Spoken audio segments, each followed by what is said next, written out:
just out for a walk. I don't think I've been out for a walk for ages. I used to go walking when I was at work. We had a little initiative at work where it was basically get out and walk, especially during COVID. So I walked every day for probably about 40 minutes.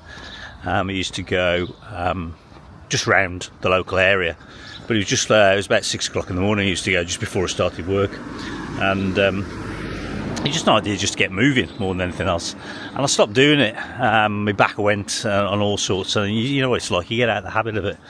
And I just feel as though I need to try and get back into it. I want to try and lose a few pounds. We got a few little extra pounds, and now I've just finished the decorating of the lounge and all the project work I've done there. I can find a bit of time and energy more than anything else. I think it's an energy thing, although I think if I went I'd probably have more energy. So I created this little route. I'd say it's about 40 minutes. It takes me through the high street of our town. It's early in the morning, so it's pretty deserted. So yeah, really happy now that the lounge project is, the back's broken. We've just got the carpet to go down, and then all the furnishings and putting things on the wall and things like that. But we're basically there with it now, so I'm glad about that, because I have to say it's been a bit of a chore. At times it's almost broken me. I think the plastering has given me the biggest stress point.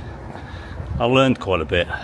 I'm no plasterer, I'm never going to be a plasterer, but I think I've learned how to fill, that's for certain. And I know the mistakes I made, but I saved myself a shed load of money by doing it myself. I think what we found out was, especially the chimney breast wall is so out.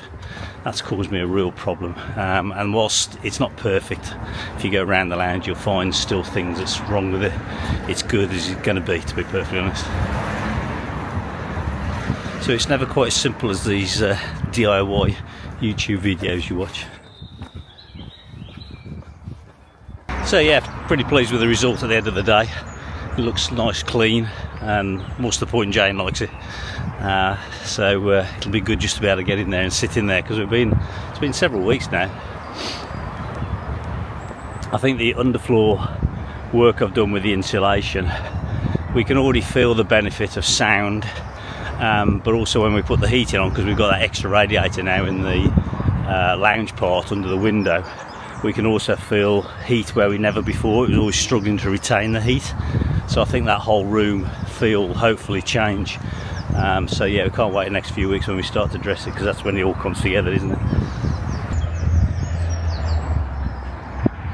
I think when it comes out to the tools that I've really used and taken to, it's definitely the flat palette knives that you can get sets off to do the filling, to get a really smooth filling, and also the hand sander that allows you to get a true surface over about a sort of 8 to 9 inch distance, and that, which is really good. That's really made the rubbing down a lot easier. Of course, the getting the boards up, buying those 2 little bars, prize bars, pinch bars or whatever you call them, to get up has been great, but also the multi-tool, cutting down those grooves, that just made it so much easier, and also reduced the dust significantly. So that was definitely something that made it easier for me. And knee pads, who knew? All these years not having knee pads, go get a pair of knee pads, even if it's for gardening. Wow, doesn't often make a difference on your knees, especially when you get older. It's the River Severn below. It's been really high over winter, flooding as usual. So we'll go down by the River Severn in a bit. We'll drop down. I've just gone round what's called the Castle Walk. So we'll walk all the way down through what's called Cartway and along the river. Can't beat a good roof, can you? So this is the Cliff Railway here. It's been shut for months.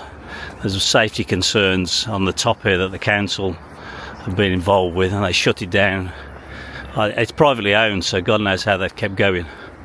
They've just recently opened it, because it does serve even though it's sort of a tourist attraction, it does serve for the local community, for those who want to take a lift from low town to high town. You can get a return ticket, and it cuts out what is as you can see, quite a steep hill. They normally park them halfway up overnight, so we should be able to see the cabs somewhere. There they are. So I've got lots of little jobs now to do that I need to pick up on, that finishing jobs really. I need to get on with those, make a big list. And I've got a couple of little projects I need to do, so I'll share those with you as I do them. Because of the works around the house, I've actually fallen behind with my video production. I think I've got one in the bag, so I need to get on top of that, because I need to try and get advanced myself before we go to Poland, otherwise it puts me under pressure a bit. So I need to get a few of those knocked off between doing all the little projects I've got as well. This is called Friary Street. It comes down to an old, I want to say, Franciscan friary at the bottom.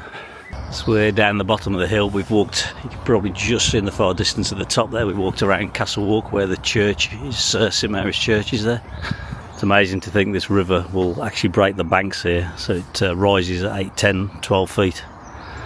Unfortunately, some of the houses down this end get flooded 2 or 3 times maybe in a year, especially in the last few years. We feel so sorry for them. I don't think I'd have the will to carry on living there. It's mainly the ones on the opposite side. There's a set of terrace houses that we'll see coming up. And just here's the friary I mentioned, the ruins of the friary. So it's just the foundations left.